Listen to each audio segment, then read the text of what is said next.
Hey guys, my name is Danny and I'm your life and relationship coach. And today, the topic that we are going to be discussing is how to resolve conflict in your relationship. This is so important, right? This is, again, a topic that I get all the time. People have trouble really understanding how to navigate this, how to actually feel like you are resolving a conflict. Most people feel that by over communicating, right? So the quantity of conversation helps to resolve a conflict. But really, what you're doing most of the time is you're just beating a dead horse. A lot of people just kind of feel the need to talk about it, talk about it, talk about it, talk about it, talk about it until they've exhausted all conversation and they think that that's actually resolving an issue. But that actually is not really resolving anything. If anything, what it's doing is it's just really exhausting you and your partner, and you're not really able to get to the root of the issue. So, how do we start to resolve conflict? How do we actually feel like we are getting somewhere and we're progressing to where we get good enough that conflict resolution is second nature, right? So, one of the first things that we want to start to exercise and practice is active listening. So, number one, active listening. What is active listening, right? Listening in and of itself, right, is great. But there is a way in which you engage with your partner when you are listening that makes all the difference in the world. And that is active listening and reflective listening. But for the purposes of this specific topic, I want to focus on active listening. And basically what that means is that as you are having a conversation with your partner, you are engaged in the conversation. And when I say engaged, what I mean is you are making eye contact with your partner. Your body language is showing your partner that you are engaged, right? So if you're sitting there with your arms crossed, if you're looking around the room, if you're rolling your eyes, that's not you really engaged in the conversation. You're actually very closed off. And body language actually accounts for more than 70% of communication, right? So making sure that your arms are open, that your shoulders are back, that you are open to receiving information. It also involves verbal and nonverbal cues, right? So a nonverbal cue is going to be, nodding your head, agreeing with your partner. Verbal cues would be the ahas and the yas and the okays and I understand. So your partner feels that you're actively engaged in the conversation. And last but not least, it's really about reiterating what your partner is saying to you periodically throughout the conversation. So if they're saying something to you and you may not necessarily understand, stopping them in that moment and getting clarification. Clarification is super important. So saying, okay, hold on. So you said this. I just want to make sure that I'm understanding you. Is this what you meant? And again, that's you being fully engaged in the conversation, and it actually helps you to start to understand what your partner is saying. Communication is about one person talking, one person listening, and then switching roles. Number two is taking accountability, right? So if you are trying to resolve a conflict, if you are trying to get through to your partner, it's so important for you to take accountability for your part in the misunderstanding or the mistakes or the argument. If you do not take accountability, then you cannot expect your partner to also take accountability, right? So if you're not willing to admit to your mistakes, if you're not willing to say, you know what, that was totally my fault. I apologize. I'm sorry. I didn't intend for it to go that way. You're not going to create a safe space or environment for your partner to feel vulnerable or open enough to also do the same thing.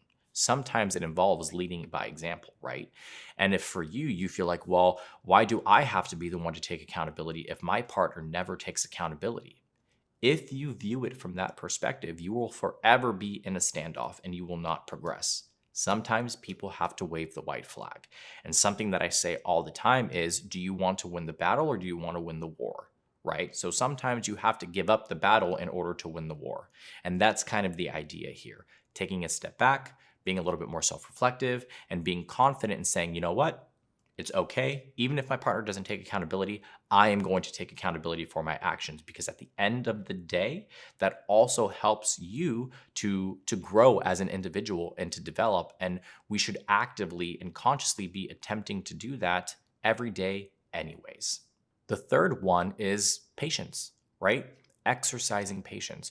A relationship requires patience because it is two individuals who are coming together and trying to compromise and build a framework of a healthy relationship, right? And for that, it's going to take patience. It's going to take time. It's going to take the ability for you to take a step back and say, okay, I may not necessarily agree with my partner, but I'm going to hear them out.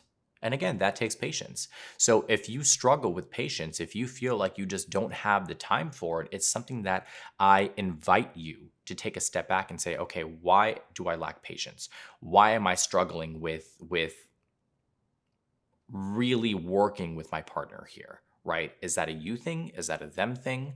And just reflect. That's a big part of it. And exercising patience is going to take time. It's going to take practice.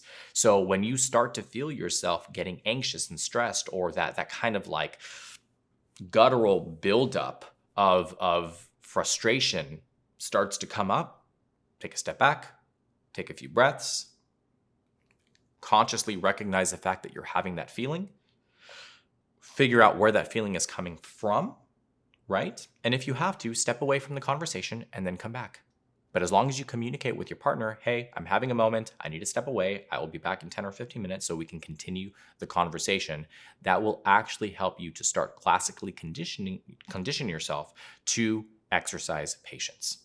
The fourth one is having a fair fight, right? I have a communication training that I've actually developed for you guys, and it's something that I highly recommend if you are trying to resolve conflict. Conflict, again, is one of those things that can be very difficult to navigate and to manage. And understanding how to do that is incredibly important in a relationship. So if you really want to understand and learn more, and you feel like you haven't gotten enough from this video, I highly recommend you going to the product section of our website and purchasing that communications training, because what it does is it breaks down the basics and fundamentals of communication and how to resolve conflict. And this particular section, I go in depth about what a fair fight is and what an unfair fight is, and how to structure your conversations so that you actually resolve your conflict. So like I was saying, the difference between a fair fight and an unfair fight. So for a fair fight, it's about planning, right? Arguments are inevitable. They are going to happen no matter what. But the big topics, the juicy topics, the stuff that's really kind of deep rooted and you haven't really resolved yet, those you want to plan out, right? Because the last thing that you want to do is have an unfair fight. An example of an unfair fight is if you've been brewing on something, right? And your partner comes home from a 12-hour shift and you decide that you want to have the conversation right then. That's an unfair fight. Your partner is not ready for that conversation. They do not have the emotional or mental capacity to handle and deal with that. And they may choose to placate you, right?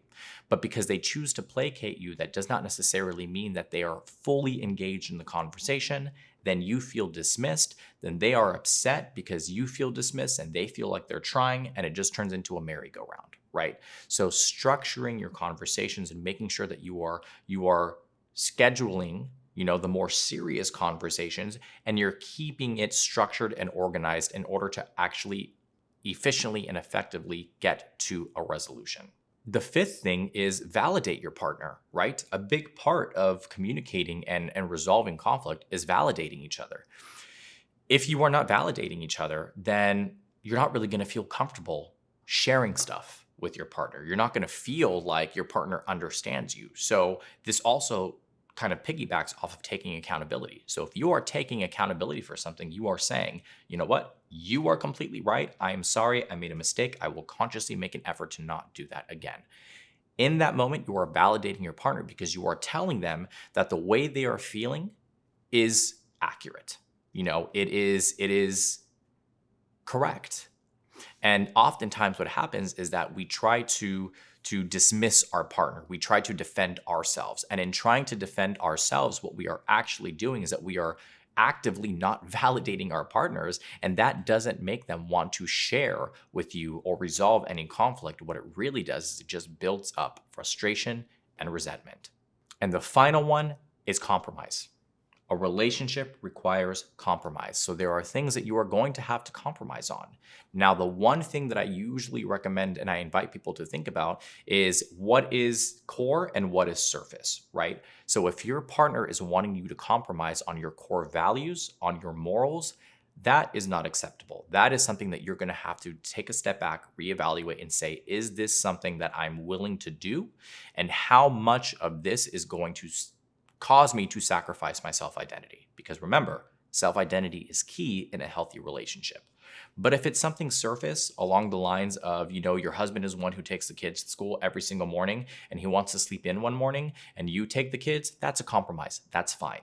That's you supporting each other. So again, remember, compromise is a huge part of a relationship and of resolving issues. And again, even like in the sense of an argument, if you don't necessarily agree with your partner, but you are able to understand that in the grand scheme of things, it's really not that big of a deal, take a step back, compromise, agree with your partner, and move on. If you guys like this video, please make sure you hit the like and subscribe button down below. I love having open dialogue with people. So if you want to comment, if you feel like you have some thoughts on it, I would love to read what you have to say in the comment section down below. Maybe you just want to dive in a little bit deeper, right? You want a little bit more information. By all means, you can visit us at www.happilycommitted.com, where we have a multitude of different articles and blogs and videos related to this subject and many other subjects as well.